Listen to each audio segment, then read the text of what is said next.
ए भैया देखल जाए आज ही प्रोग्राम आप लोगन के समक्ष प्रस्तुत बा टैलेंट नगरी के माध्यम से और हम हरिश्चंद्र भास्कर आप लोगन की सेवा में एगो होली गीत प्रस्तुत करत बानी। एगो मेहरारू बा आउ 16 सिंगार 32 आभूषण करके अपने पिया के जोहता और कहना बा मास्टर किए 16 सिंगार किए 16 सिंगार गोरी चली सोनारे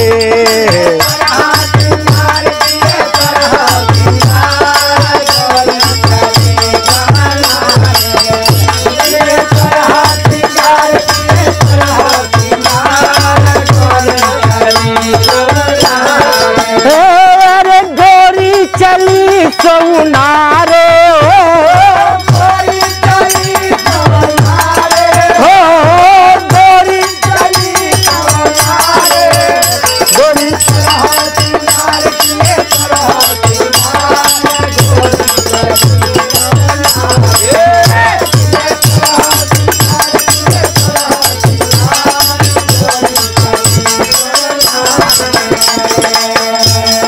माथे पे टिकुली और सेंदूर लीलारी माथे पे टिकुली और सेंदूर लीलारी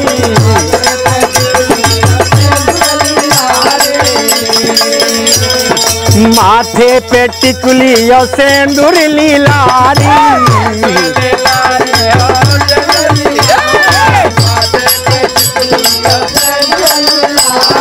मोतियन से खूब भरे मांग मोतियन से खूब भरे मंग सवारी खूब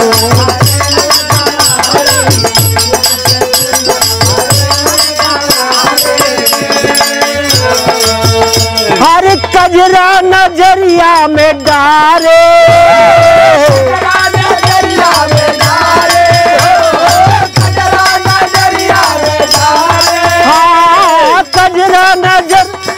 कजरा जियारा के मारे सखी हर कजरा जिया के मारे कजरा जी के मारे गोरी गोरी चली सोनारे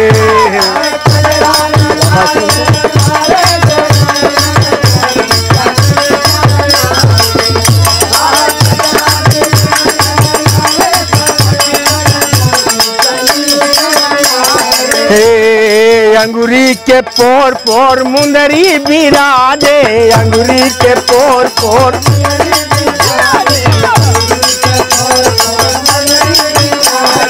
अनवठ बिछिया चलत के बाजे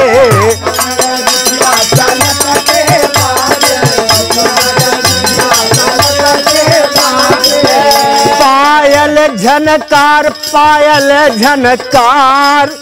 हाँ पायल झनकार गोरी चली सोनारे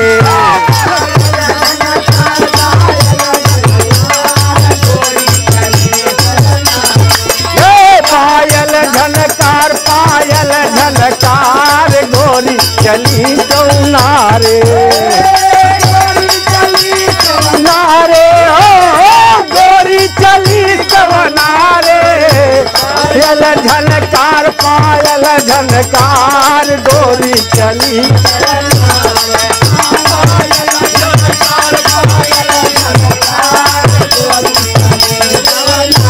ए भैया लग रहा मास्टर लगी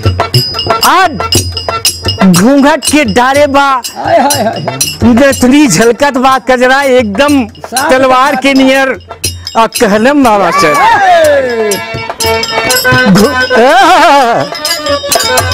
घुंघटा के आड़े से झलकई न दुनिया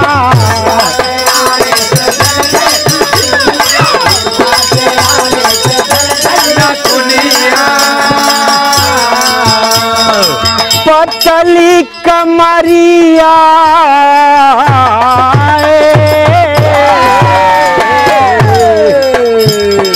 पतली कमरिया कसे कर धनिया, पतली कमरिया कसे कर धनिया, पतली कमरिया कसे कर धनिया। झुलनी झोंकेदार, झुलनी झोंकेदार, झुलनी झोंकेदार, झुलनी झोंकेदार गोरी चली सोनार। झुलनी झोंकेदार, झुलनी झोंकेदार गोरी चली सोनार। झुलनी झोंकेदार, झुलनी झोंकेदार गोरी चली सोनार। गोरी चली गवनार, गोरी चली गवनार। झुलनी झोंकेदार,